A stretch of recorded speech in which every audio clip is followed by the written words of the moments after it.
வணக்கம். நான் உங்கள் காப்பி கடை பெர்னார்ட். இப்ப கேரளாவில் வயநாட்டுல நிலச்சரிவு வந்திருக்குது. அந்த நிலச்சரிவுல மக்கள் என்ன பண்ணிருக்காங்க, நிறைய பேர் மண் மண்ணு மூழ்கிடுச்சு, நிறைய பேர் அங்க இறந்துட்டாங்க, பொருள் இழந்துட்டாங்க, நிறைய அவங்க நிறைய மக்கள் இழந்துட்டாங்க.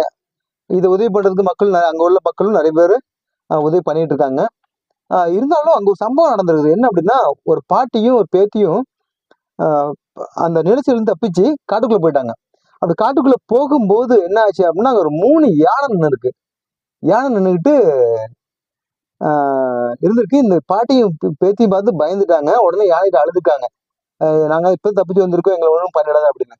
ஆனா அங்க யானை என்ன பண்ணிருக்கு, இது சொல்ற